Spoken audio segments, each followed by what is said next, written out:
시청자 여러분 안녕하십니까? 코넥스 IR클럽에 오신 것을 환영합니다. 저는 진행을 맡은 강지연입니다. 자, 한국거래소에 따르면요. 내년까지 코넥스에 상장된 기업 수를 200개로 확대하는 것을 목표로 한다고 합니다. 중소기업의 성장 사다리로서의 역할을 다하면서 또 이 코넥스 시장의 활성화에 본격적으로 박차를 가하겠다라는 뜻으로 해석해 볼 수 있을 텐데요. 자, 또 코넥스 알림이를 자처하고 있는 저희 클럽이 가만히 있을 수가 없겠죠. 오늘도 평소보다 조금 더 특별하고 유익한 시간으로 마련해봤습니다. 끝까지 함께 해주시기 바랄게요. 먼저 저희 클럽과 늘 함께 해주시는 분들 인사 나눠보도록 하겠습니다. 창조투자자문의 조성화 팀장 나오셨습니다. 안녕하세요. 네, 안녕하세요. 창조투자자문 짱짱맨 조성화입니다. 오늘도 잘 부탁드리겠습니다. 자, 또 이어서 누누파트너스의 박선우 대표님도 자리하셨습니다. 어서 오세요. 안녕하세요. 누누파트너스 닥터팍 박선우입니다. 오늘도 좋고 즐겁고 알찬 정보 드리도록 노력하겠습니다. 네. 우리 코넥스 시장이 이제 출범한 지 3년이 지나면서 정말 중소기업의 등용문 역할을 톡톡히 하고 있는데요. 그런 의미에서 점점 더 알아갈 것도 또 이야기할 것들도 많아지고 있는 시장이잖아요. 오늘은 코넥스 거래량 상위 종목들, 그중에서도 또 시총이 좀 큰 기업들 위주로, 그러니까 투자자 여러분들께서 좀 상대적으로 좀 더 관심을 가질 만한 종목들이죠. 그런 종목들 위주로 또 어디서 쉽게 들을 수 없는 그런 이야기들 또 나눠보도록 하겠습니다. 벌써부터 기대가 되고요. 지난 시간처럼 두 분 오늘도 많은 이야기들 풀어주실 거죠. 눈치 안 보시고. 예. 삐 처리가 나올 때까지 열심히 하겠습니다. 그렇죠. 조 박 대표님 열심히 팀장님도요. 하신답니다. 자, 이 거래량 상위 종목 그리고 시총이 큰 기업들, 아무래도 두 분께서 항상 말씀하신 것처럼 코넥스 시장에서는 좀 바이오 기업이 많은 비중을 차지하고 있지 않을까 싶은데요. 시총 1, 2위 기업도 바이오 기업이죠? 예, 사실 1위 기업이 엔지캠 생명과학이고요. 네. 시총 2위 기업 현성바이탈. 그리고 뭐 오늘 이 얘기 드리겠지만 LNK 바이오, 뭐 한국 BNC 등 아무래도 시총이 좀 크고 거래량 많은 회사 중에서는 바이오 업체가 아무래도 많이 있습니다. 그럴 것 같아요. 방금 말씀해 주신 것처럼 시가총액 1위 기업은 엔지캠 생명과학 이 회사인데 어떤 회사인지 일단 소개를 좀 해주시죠. 예, 뭐 잠깐 소개해드리면 1999년 이제 창업을 했고요. 네. 2013년 9월 25일 날 코넥스에 상장을 했습니다. 기본적으로는 항암제로 유발되는 호중구 감소 치료제. 호중구가 이제 백혈구의 일종이거든요. 네. 그리고 뭐 폐혈증, 류마티스 관절염, 천식, 아토피 치료제 등등을 이제 하고 있고, 건강기능식품 로피드라고 해가지고 세계 최초 면역 조절제라고 해서 현재 제품 판매하고 있습니다. 그렇군요. 그런데 사실 지금 소개해 주신 내용은 좀 일반적인 기업 소개라고 볼 수 있는 그렇죠. 것들이고요. 좀 투자자 입장에서 알아둘 만한 정보 없나요? 정보라기보다는 네. 그때 말씀드렸지만 제가 그렇게 바이오 회사를 좋아하지는 않잖아요. 그렇죠. 말씀드렸잖아요. 네. 그래서 기본적으로 제 느낌, 제 느낌을 한번 말씀드리면 네. 사실 엔지캠 생명과학 아까 제가 여러 개의 제품을 판매한다고 말씀드렸지만 네네. 기본적으로 원료의약품이 매출의 90% 이상을 차지하고 있습니다. 원료의약품. 원료의약품 중에 특허가 종료된 원료의약품을 제네릭이라고 그러거든요. 네. 신약을 이제 개발해서 특허가 종료가 되면 누구나 만들 수 있게 됩니다. 그 이제 제네릭이라고 부르는데 네네. 아무래도 그러다 보면 이게 원래 만들었던 그 신약보다는 품질 약품 비슷하더라도 가격이 좀 저렴하게 되죠. 네. 그런 제품, 제네릭 제품을 주로 생산하던 회사였습니다. 네네. 지금까지도 캐시카우고요. 네. 근데 이제 미래 신수종 사업으로 그 신약을 개발하겠다.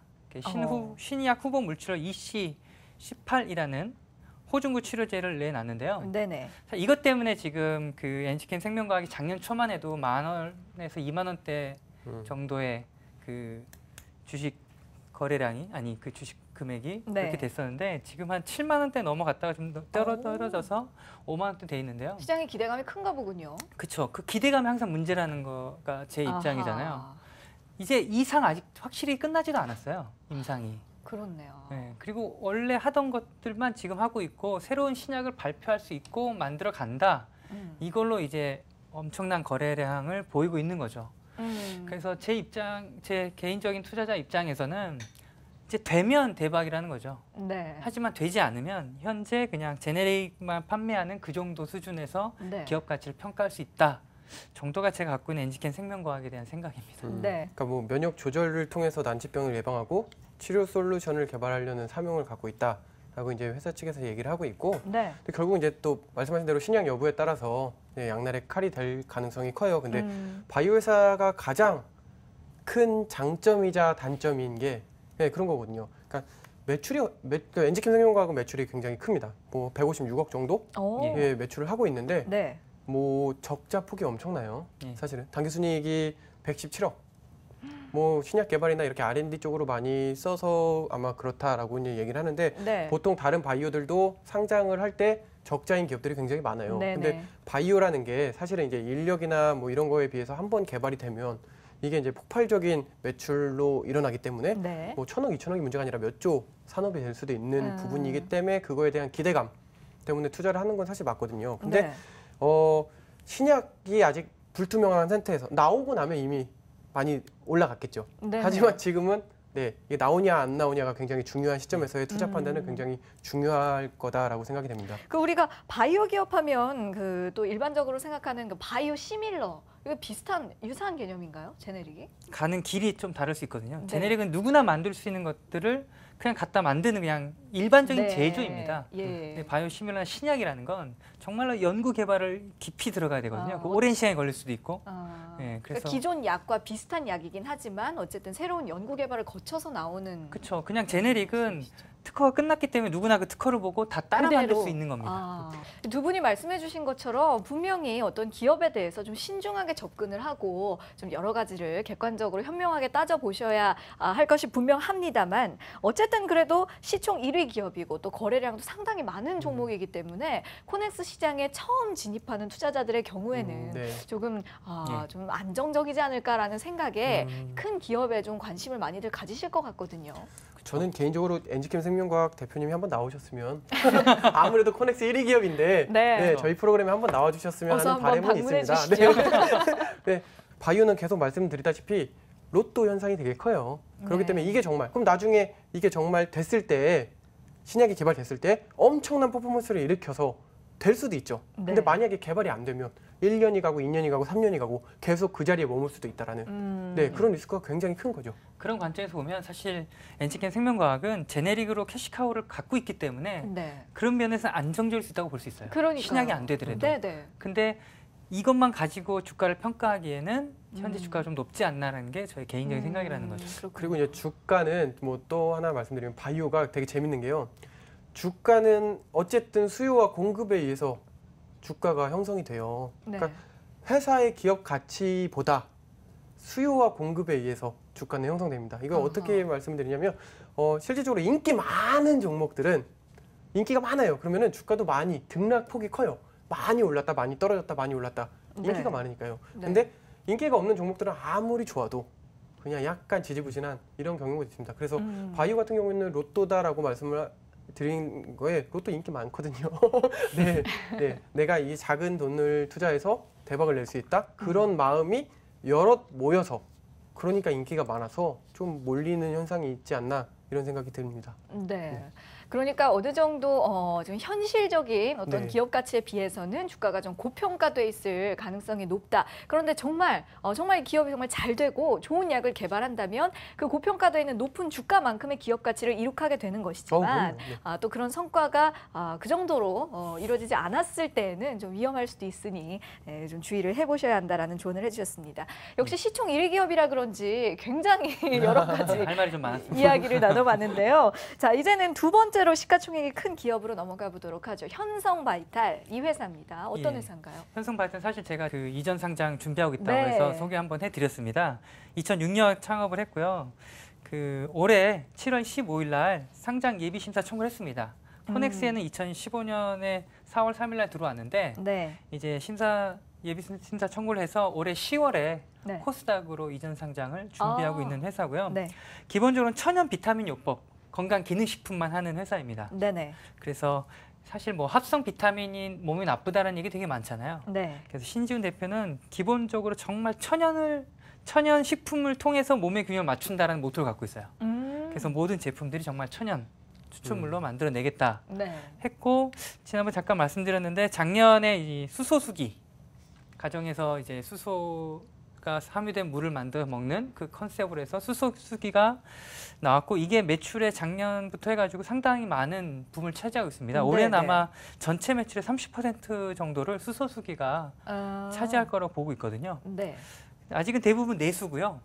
재밌는 거는 이 회사는 네트워크 판매 조직을 따로 갖고 있어요. 한 37,000명 정도가 이 회사 제품을 판매하고 있거든요. 네네. 그게 좀 장단점이 될 것 같아서 오늘 좀 재밌게 말할 수 있는 포인트거든요. 우선 그 수소수기라는 것이 수소를 가지고 물을 만든다고요? 아니죠. 그 수소가 함유된 물을 마시면 건강에 좋다는 거예요. 이게 원래 그 수소수에 대한 처음 이론을 창시한 오타 시게오 교수가 일본 분이 이제 창시한 이론을 가지고 많은 수소가 함유된 물이 나왔어요.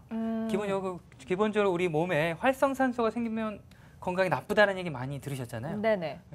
그래서 이 수소가 포함된 물을 마시면 네. 수소와 산소가 만나면 물이 된다. 그러니까요. 어렸을 때 배운 거잖아요. 네. 그래서 안에 있는 이제 활성산소를 없애준다는 게 수소수기의 핵심입니다. 그러니까 좀 더 몸에 좋고 건강한 물이다 이 얘기군요. 예, 그래서 뭐 만병통치약처럼 이게 뭐 기적의 물이다.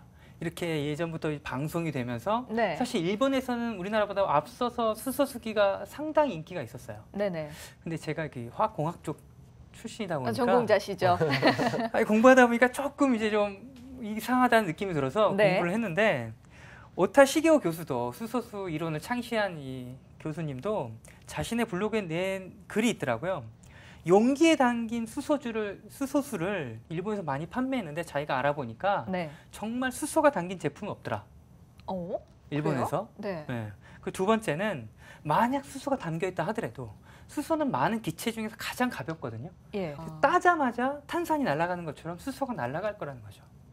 그렇네요. 그럼 현실적으로 수소가 많이 포함된 물이라는 게 가능하긴 해요? 물론 이제 현상 바이탈에서는 자기네들이 이제 수소를 하면 수소가 이제 안에 들어있는 이제 그 용존량이 다른 어디서 만든 것보다 수소가 훨씬 많다고 해요. 그래서 좋다. 그러면 수소가 들어있다고 칩시다라고 들어가더라도 전 정말 궁금한 게 예를 들어서 우리가 수소가스랑 산소가스를 두 개를 쏜다고 치더라도 이게 바로 물이 되지는 않습니다. 화학 반응이란 건 불안정한 산소 원자 분자들이 둘이 만나서 안정화되는 게 화학 결합이거든요. 근데 그 불안정한 수소가 물속에 있다 하더라도 산소가 만날 때까지 가만히 있냐 이거죠. 몸속에서. 여기까지 말하면 제가 너무 간 거일 수도 있는데 그래서 저는 기본적으로 제가 화학을 공부한 사람으로서 이게 정말 가능한 얘기인가라는 생각이 있어요. 그럼에도 불구하고 수소수기가 많이 팔렸다는 건 제 느낌에는 이게 네트워크 판매 조직이다 보니까 그렇게 갑작스럽게 매출 올릴 수 있던 이유가 그 네트워크 판매 조직을 통해서 강하게 소비자한테 푸시할 수 있잖아요. 그 방법으로 올라온 게 아닐까라는 생각이 좀 들어서 지금 말씀하신 그 네트워크 판매 조직 이 부분에 대해서 아까 처음에 기업을 소개해 주실 때 장점이자 단점이 될 수 있을 것 같다라는 의견을 주셨거든요. 어떤 의미인지요? 그래서 에이플이라는 그 네트워크 판매 조직을 따로 갖고 있습니다. 여기도 신지훈 대표가 갖고 있거든요. 그러니까 두 회사를 갖고 있고 이제 제조업체와 판매업체를 같이 갖고 있는데 장점이 될 수 있죠. 자기의 회사의 제품을 바로바로 이렇게 빨리빨리 팔 수 있잖아요. 근데 그게 저 장점인데 제가 본 단점이란 건 바로 그거예요. 한계가 있다라는 거죠. 어떤 한계인가요? 예를 들어서 우리가 뭐 여러 가지 매점이나 혹은 그 홈쇼핑이나 이렇게 판매를 점점 늘려갈 수 있는 그런 조직, 즉 점점 판매가 많이 돼야 되는데 처음에는 네트워크 판매가 탄탄하기 때문에 확 올라왔는데 더 이상 매출이 늘어나지 않는 한계에 봉착할 수 있다는 거죠. 판매장에서는 판매가 이루어지지 않나요, 전혀? 물론 온라인을 통해서도 판매가 되고 있긴 한데요. 제가 볼 땐 미미하다고 보거든요. 그러니까 어느 정도 그 유통망을 넓혀가기에는 분명히 제한점이 있다는 말씀이시네요. 그리고 지금 아직 대부분 내수거든요. 그 내수인 것도 대부분이 네트워크 판매 조직에서 판매하고 있기 때문에 그렇지 않냐라는 게 저의 생각입니다. 자, 또 이 바이오 기업 가운데서 이번에는 어떤 회사에 대해 이야기해 볼까요? LNK 바이오메드라고 저희가 몇 번 소개는 했었던 기억이 납니다. LNK 바이오메드. 2008년 창업했고요. 2013년도에 코넥스에 들어왔습니다. 이 경추형 척추 임플란트. 척추 임플란트요? 네, 척추 임플란트라고 하면 사실 이제 수술로 치료하는 게 있고 뭐 시술로 치료하는 게 있는데 보통 이제 그 우리도 이빨에 임플란트 하면 이제 그 금속 그걸 신잖아요. 네, 박잖아요. 예, 그런 것처럼 척추 사이에 이거 고정시키는 그런 것들을 이제 만드는 회사입니다. 네. 재밌는 거는 북미, 그러니까 이제 미국 쪽이죠. 네. 매출이 한 54% 이상 됩니다. 해외 매출 비중이 높네요. 예, 거의 대부분 이제 미국 쪽이 가장 좀 크고요. 네. 우리나라도 시장 점유율이 한 5% 잡고 있는데 전체적으로 보면은 이 척추 임플란트 시장에 전 세계 메이저 회사들이 있어요. 그 전 세계 메이저 5개 회사가 한 70% 이상을 다 차지합니다. 네. 그 나머지 회사들을 우리나라에서 사실 상장 기업체 UNI도 네. 이제 네. 비슷한 제품을 만들고 있는데요. 그렇게 이제 약간씩 메이저 회사들 거에 그 니치 마켓이라고 하죠. 네. 거기에 이제 들어가고 있고 척추 쪽에는 많이 있다 보니까 LNK 바이오메드는 이제 경추용 임플란트 쪽에도 조금 더 네. 집중하고 있습니다. 그렇군요. 렌케 바이오메드는 저는 사실 2011년, 12년 이때부터도 계속 봐왔던 기업 중에 하나예요. 네. 예, 근데 경추 분야에서 이제 뭐 지금 FDA 승인까지 이제 받은 상태거든요. 근데 사실 여기 또 말씀드리면 바이오가 되냐 안 되냐에 대한 부분을 자꾸 이제 거론할 수밖에 없어요. 근데 여기도 2011, 12년도에는 그게 돼? 부터 시작했어요. 네네네. 그렇죠. 반신반의부터 시작해서 됐는데 네네. 결국은 FDA 승인이 났고 그다음에 코스닥 승인도 났어요. 네, 그래갖고 이제 코스닥으로 이전 상장을 하기. 이미 승인이 났나요? 네네네네. 그렇군요. 그렇기 때문에 이제 곧 이전 이제 상장. 이전 상장을 할 건데요. 그렇군요. 예, 보시면 이제 작년에 매출이 320억 정도, 그 순이익이 네. 61억. 61억. 네, 굉장히 이제 알짜 회사예요. 그렇네요. 근데 올해 상반기에 벌써 210억이 넘었고요. 네, 뭐 영업이익이 45억이 넘었어요. 와, 올해 실적에 굉장히 크게 네네네, 성장할 그쵸. 것으로 거기에 기대가 맞춰서 되네요. 또 코스닥도 승인도 하고 네. 거기에 주가도 이제 반영이 되지 않을까 네. 생각이 됩니다. 근데 주당 예정 발행가가 이제 청구가가 2만 원에서 2만 3천 원이에요. 네. 네, 이렇게 생각하면 제가 2년 3년 전에 본 그때도 기업 가치가 이거에 반 정도 됐는데 네. 불과 두 배밖에 성장을 안 했어요. 네네. 근데 앞으로 이 LNK 바이오메드는 승인이 나고 허가가 났으니까 미국부터 해갖고 이제 쭉 퍼질 거란 말이에요. 그러면 그렇죠. 시장이 너무나 크거든요. 네. 그렇기 때문에 매출이 성장하는 거는 당연하지 않을까. 매출과 순이익이 성장한다면 그것 또한 기업 가치가 성장하는 거기 때문에 네. 주가는 반영이 되지 않을까라는 생각을 하고 있습니다. 좀 정말 알짜 기업이라는 느낌이 드네요. 2014년까지만 해더라도 10,000원이 안 됐어요, 주가가. 그렇군요. 조 팀장님 말씀드린 것처럼 바이오 회사라는 게 무조건 부정적으로 말씀드린 게 아니라 네. 그런 게 있다는 거죠. 잘 된 회사는 잘 되고 안 된 회사도 있으니까 조심하자. 근데 사실 투자자 입장에서는 이게 참 힘들어요. 그죠. 그러니까 이 기업이 정말 이렇게 잘 될 것인지 아니면 기대만큼 그런 결과물을 내지 못할 것인지 어떻게 확신을 할 수가 있겠습니까? 네, 좀 근데 어렵습니다. 흔히들 내가 뭐 방송 보시는 분들이 내가 옛날에 강남에 땅을 샀으면 지금 이런 생각을 하실 분들도 계신데 비슷한 결국은 거예요. 행위를 해야지만 알 수 있는 거예요. 네. 네. 그러니까 제가 아시는 분이 강남에 이제 땅을 사셨고, 그다음에 이제 저쪽에 등촌동에 세 분이 같이 계셨어요. 네. 근데 한 분은 강남, 한 분은 등촌동, 한 분은 그냥 안 사셨대요. 어. 근데 지금 결과는 뻔하잖아요. 근데 저는 이렇게 생각하는 거예요. 등촌동에 사신 분도 또한 엄청나게 이게 부를 이제 취득을 하셨거든요. 근데 네. 그것 또한 행위다. 네, 이거에 옥석을 가리지 못하더라도 이 행위를 함으로 인해서 바뀔 수 있다는 거죠. 그러니까 네. 투자라는 게 약간 그런 것 같아요. 리스크도 존재하지만 반드시 그만큼의 그 수익이 돌아오기 때문에 하는 거 아닐까? 그러면 조금 더 리스크를 줄이고 조금 더 신중하게 좀 보면 분명히 많은 수익을 얻을 수 있을 거라고 생각을 합니다. 네, 맞습니다. 그래서 저희가 투자자 여러분들께 어떻게든 좀 도움을 드리고자 이렇게 여러 가지 종목들을 자세하게 파헤쳐보는 시간 가지고 있잖아요. 이번엔 어떻게 뭐 더 해주실 얘기 남아있나요? 다음 기업으로 갈까요? LNK 바이오메드에 대해서 투자분들 팁 하나를 좀 드리고 좋습니다. 싶은데요. 네. 의료보험 때문에 사실 잘 나간 회사 중에 하나라고 볼 수 있습니다. 의료보험 때문에 네. 수혜를 봤어요? 예. 예. 그거에 대해서 앞으로도 LNK 바이오메드가 이렇게 급성장한 이유 중에 하나가 될 수 있기 때문에 한번 알아놓으셔야 되는 건데요. 네. 미국에 그렇게 많이 진출한 이유가 있어요. 뭔가요? 미국은 민영 의료보험이잖아요. 네네. 그러다 보니까 같은 제품을 다른 지역보다 좀 비싸게 받을 수 있어요. 오호. 재밌죠. 그렇네요. 그래서 미국을 그렇게 열심히 간 거거든요. LNK 바이오메드가. 왜냐면 미국에서는 그 제품 원가 중심이 아니라 네. 이걸 만들어낸 그 연구개발 투자 비용까지 같이 쳐주는 그 분위기가 있어서 네. 이런 제품에 대한 가격이 우리나라 훨씬 더 비싸게 받을 수 있습니다. 기업 입장에서 좀 영리한 판단을 했네요. 그렇죠. 당연히 미국부터 그쵸. 가야 되는 거죠. 네.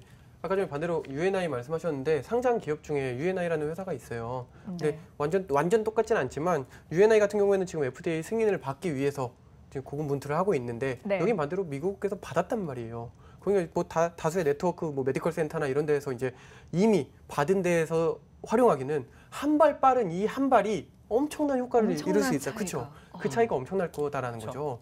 그럼 누가 먼저 진출하냐도 굉장히 중요한 부분 중에 하나거든요. 그렇죠. 선도 기업이라는 그럼요. 이름이 네네네네. 붙을 수가 있잖아요. 그 의료보험 그 국내에는 또 역전이에요. 국내 의료보험이 사실 좀 잘 돼 있잖아요. 국가에서 하고 있는. 네. 그러다 보니까 그 아까 말씀드린 대로 전 세계 5대 메이저 업체가 전 세계 시장의 3분의 2 이상을 다 차지하고 있는데 네. 우리나라는 이 수가가 너무 낮은 거야. 그래서 추가로 진출할 생각이 없는 거예요. 그렇군요. 그래서 우리나라 국내에 그 시장 점유율을 더 높여갈 수 있는 게 LNK 바이오메드의 또 장점입니다. 네. 그래서 미국의 의료보험 민영이고 우리나라 국가에 잘 돼 있기 때문에 네. 그 간격을 잘 만들어내고 있어서 좋은 회사로 LNK 되지 바이오는 않을까 상장이 생각됩니다. 되고 나서도 그 주가나 이렇게 매출을 한번 눈여겨 보시면 네. 네, 그거에 대해서 이제 주가가 움직임을 보시면 굉장히 좀 네, 재미있을 거다라는 생각이 들어서 한번 같이 네. 관심 있게 지켜볼 곧 상장하니까요. 네네네. 코넥스 이제 떠나면 저희가 또 관심이 또 없어지잖아요. 그 전에 한번 정말 모셔야 코넥스만 되는데요. 편애하세요. 그 전에 한번 나와주시면 더 좋은데. 그렇습니다. 자, 투자자 여러분들께서도 또 코넥스 시장에서 또 코스닥 시장에서 이 종목 한번 주목을 해보시면 좋겠습니다. 다음 기업으로 이제 넘어가 보도록 하죠. 어떤 기업 만나볼까요? 다음은 이제 한국 BNC라는 회사입니다. 네. 약간 시청은 좀 적긴 한데 네. 이제 필러 같은 거 많이 맞으시잖아요. 여성분들이. 꼭 그- 제가 틀리신가 봐요. 아니 뭐 뜨끔한 건 아닙니다만 뭐 많은 여성들이 네네네. 네, 혜택을 보고 있죠.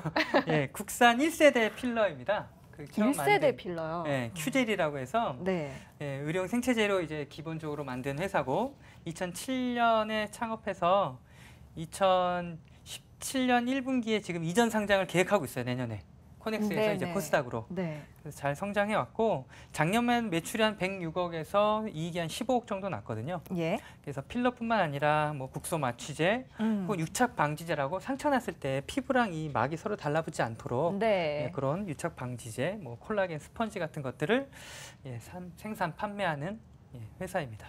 네. 예, 100억이 돌파됐다고 해서 이제 약간 이슈였는데 또 반대로 이제 그 나쁜 소식도 좀 들리긴 해요. 뭐예요? 예, 뭐 의료기기 뭐 명칭이나 제조 방법, 성능 등의 좀 거짓 과장 광고 때문에 영업 정지를 또 먹었어요. 좀 구설수에 올랐었나 봐요. 네네네. 그래서 이제 회사 측에서는 이제 행정처분이 부당하다라고 이제 항의를 하고 있어서 판결 네. 확정 시점까지는 정상적인 판매를 한다라고 하는데 이 판결에 따라서 회사가 이제 좀 많이 타격을 입을 수도 있겠다라는 그럼 생각도 투자자 하고 있습니다. 입장에서는 상당히 조심스러워지는 부분인데요. 그렇죠. 이제 주가에 대한 부분은 약간 그런데 여기가 이제 뭐 매출이 전혀 없거나 그렇게 좀 된 부분이 아니라 약간의 과장과 뭐 이런 부분이기 때문에 그거는 투자 판단에 있어서 조금 조심하셔야 될 분명히 포인트인 것 같고요. 그렇다고 해서 회사가 뭐 영업 정지 때문에 문 닫고 이런 건 아니잖아요.